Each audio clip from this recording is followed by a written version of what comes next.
KBS Guy here. What's going on, YouTube? Welcome back to the channel. If you haven't checked out my video of my unboxing of the AV7705 right here, go back and watch that video just so you guys can get a look at it, what's inside the box, what to expect. Because this part right here in this video, we're going to talk about how to set it up. So this is going to go for any preprocessor, not just the Marantz, but any basic preprocessor you want to get. This is going to be the, more or less how to set it up. So if you guys need help setting up this pre-pro processor or any pro processor or even an AV receiver, this is the video to watch. So forgive me for my lighting, guys. It's as good as I can get it for you guys, but let's go ahead and get started. So you're going to set this up just like you would an AV receiver, just a few different things to note. So we're going to go ahead and turn this around to the back here, and when you move this, you're going to find this to be a lot lighter than a lot of AV receivers, and that's because there's no amplification inside, and that's going to be the difference that decides how you're going to set this up. So let me go ahead and lower the brightness down for you guys so you can kind of see just a little bit better what we're going to be working with. So I hope that you can see this okay, because you're going to want to pay attention to a lot of these inputs and outputs here. So for me, I'm using my Monolith 7, that's my 7-channel amplifier that I'm using to power my 7 speakers with. And so I'm going to be using my unbalanced pre-outs right here. And that's going to be your front, your center, your 1 and 2 subwoofer, your surround back, your surrounds, and then your Dolby Atmos DTS:X or DD will be powered here. So what you're going to want to do is go to your amplifier that you're going to be using to connect with your AV Pro processor and connect each speaker to their corresponding speaker label on the Monolith or your external amplifier. Marantz, Denon, and I believe Onkyo are super nice to throw in some labels for your speaker wires. I'm going to be utilizing these heavily because at this moment I don't have any labels on any of my RCA cables here or on my speaker wires. So I'm going to go ahead and label them now. So I already have my speakers plugged into my Monolith over here just to the right there. I have it already plugged in, so I know what speaker goes to what speaker wire, but I don't know what RCA goes to what speaker terminal. So what I'm going to do is I'm going to label these with the provided tabs here, and that's going to make my process so much easier. That's the first thing you want to do, is go ahead and identify what speaker goes to what wire so that you can hook it up much more quickly. It's easier to disconnect in the future as well, and keeps things tidy and clean.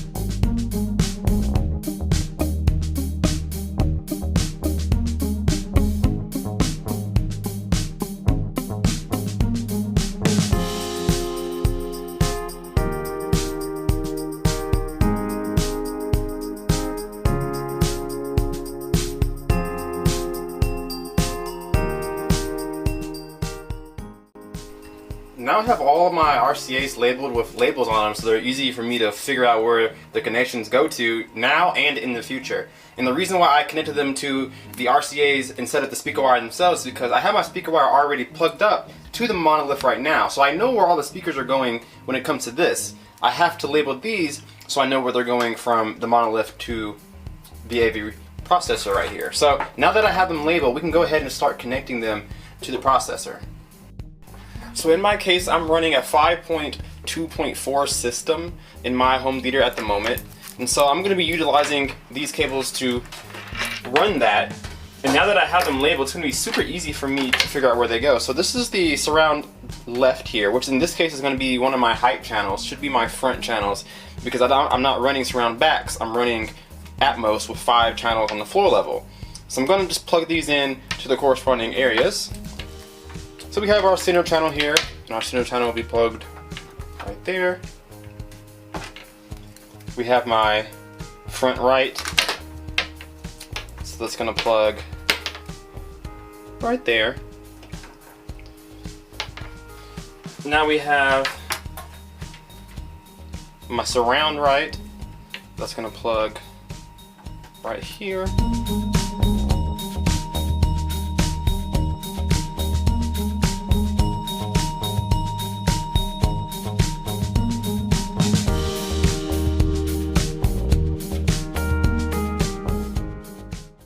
Now for some people, they may not know which color goes to what speaker. So for example, you have your front terminals here, but you may not know if this is left or if it's right. Usually the white coating is going to be for the left speaker, and then the red is for the right speaker. So that's usually how you can find out, but in case you're not sure, if you just plug it in, just take a listen and see which one plays, but usually the top one is the left and the bottom one is the right there. Of course, you have your subwoofers 1 and 2, so don't plug in your speakers to your subwoofers. You're going to have some serious problems in the future pretty quickly.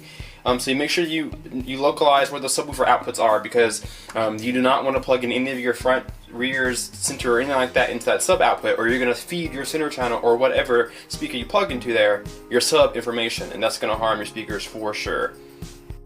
If you're somebody who's going to be utilizing their XLR balance outputs here, you're going to plug those in just like you did the RCAs, but of course with XLR. So you're going to plug in your XLR right and left of your front into the right and left inputs of your receiver or your amplifier, excuse me, that you're going to be using. It's just simple, straightforward, so every single speaker has its own. Just plug it up to corresponding just like you would if you were using your RCA terminals. Now you may or may not have noticed that I didn't have my receiver or amplifier plugged up when I was doing this. And usually that's okay to have it plugged up but turned off, but for me, I like to unplug everything just so I know that there's no current, no power going through any of my electronics when I'm plugging them up, because you can accidentally touch wires together or touch cables together and cause a short or some kind of mini explosion that could badly damage your amp completely. It can be completely total. You may not be able to use it anymore. It may go unprotected, you may be okay, but a lot of times you can fry your amp if you touch any wires together. So I like to make sure that at least it's off, but if you can, disconnect the power cord just to be safe. I have blown up a few electronics in my past. If you have any HDMI inputs or anything like that to hook up to your AV processor, now's the time to do so. So for me, I have my Amazon Fire Stick that I'm going to plug up here just to the back of it. I'm going to put mine in the, in the media, that's going to be number 5 there. Plug that up. And then of course I do have my Oppo Blu-ray player, so we're going to put that straight to the Blu-ray input here, number 3. And then my HDMI to my television's right here, so I'm just going to plug that into the out of the Marantz here. I'm going to plug that into the ARC output so that it can communicate with my television. And then those are the 3 connections that I'm going to be having, of course, with my Marantz. And then we'll plug in the power for the Amazon Fire Stick.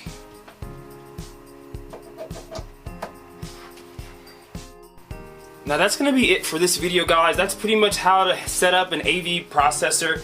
That's just the connections. I'm going to make another video soon talking about how to go back and listen to it, make sure you set it up correctly. So this was just how to hook it up. You want to turn it on, make sure that your levels are set. Just make sure all the speakers work. Go into the settings menu, go to the levels, and play a test tone through that just to make sure all your speakers are working correctly.